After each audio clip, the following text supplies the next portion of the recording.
Welcome to another day of growth with Moses.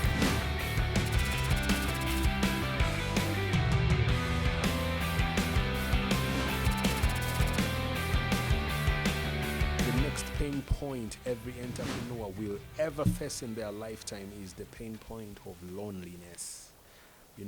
Feeling isolated due to unique challenges of entrepreneurship.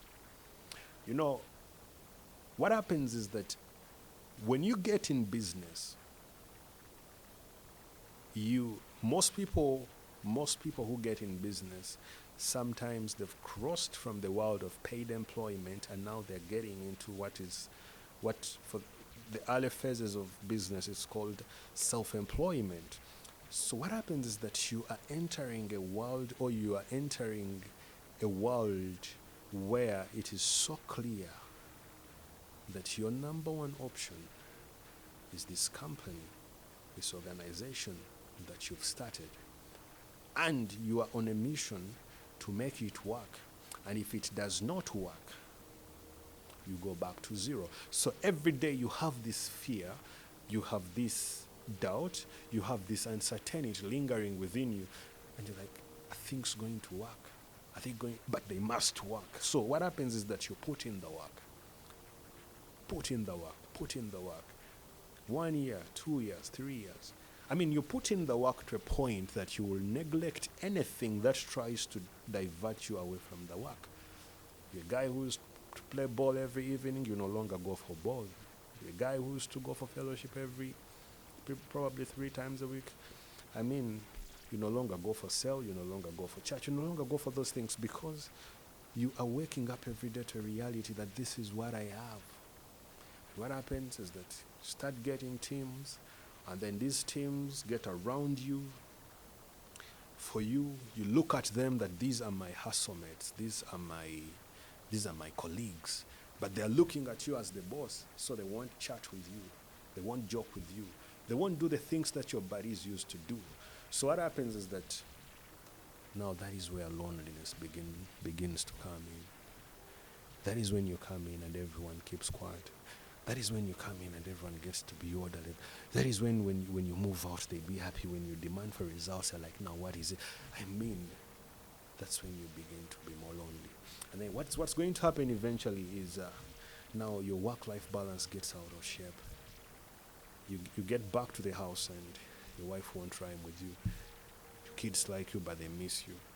Your friends are almost forgetting you. What happens is that eventually you migrate from a certain level of problems to another level of problems. Initially, the problem was resources and money, but right now you have a method.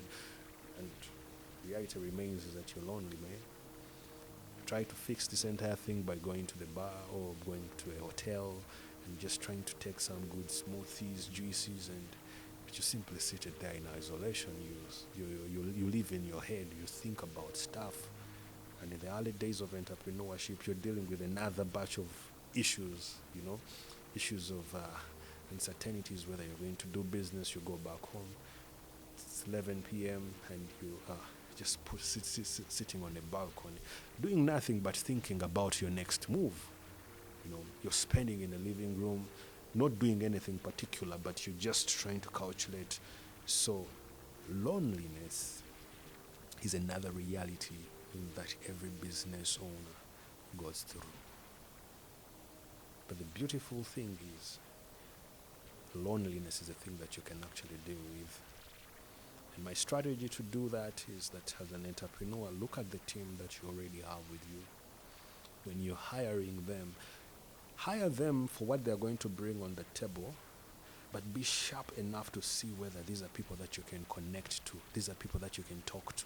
And once they get in your office, once they get in the area, just try as much as possible to break the boss syndrome. That as they are in there, as you enter in there, man, be jovial, man, be friendly, be casual. Get to them and talk about life. You get my point. Like your conversations with them shouldn't be so serious. Create an office, a work environment that gives you joy. Turn them into buddies, turn them into friends, turn them into individuals that care, turn them into your guide. again, I'm not yet mentioning about other things, but I'm speaking to your work environment. I'm speaking to the people that are within your circle. You get my point? So, one of the strategies you're going to break entrepreneurship loneliness is by making sure that you deliberately create friends, you know. Your money should not be limited to salary alone, but you should be interested in their deeper aspects in their lives as well. I mean, when one of your team members gets a problem, let it be an opportunity to unveil the friend in you. Reach out to them and support them a little bit more differently. You know, when they want something, give it to them. Like, make sure that you start having conversations with the people that are surrounding you. That is your team, that people call it employees or something. Strategy number 2 to overcoming entrepreneurship loneliness. Again, be more deliberate. Have a life after work. Have a life after work. You're a Christian like me, go for sale on Wednesday, go for sale on Tuesday, or wherever it happens. Go for fellowship and chat with these guys. But once you get into those areas, no one is going to be talking about clients. You know, you're going to be in another zone and you're connecting, you know. Ensure that you practice the habit of cheating work.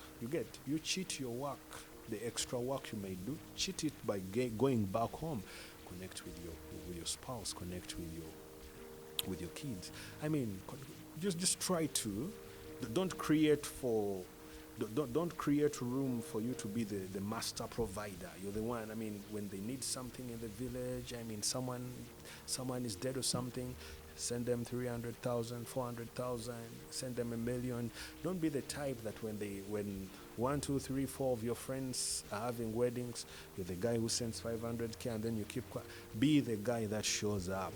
Be the guy that goes with your car and you're like, you know what, I'll drive the service van, I'll do this. If you have a few speaking skills, be the guy who becomes the chairman or the treasurer of you. Just try to break out of this. You get my point? So there are many things. Entrepreneurship loneliness is actually real, is true, but it is something that we can certainly deal with on condition that we are intentional. Thank you for joining us on the Growth with Moses podcast. If you'd like to access more episodes, please subscribe to this channel. And if you enjoyed this podcast, help us share and spread word about it. Till next time, we meet again on the Growth with Moses podcast.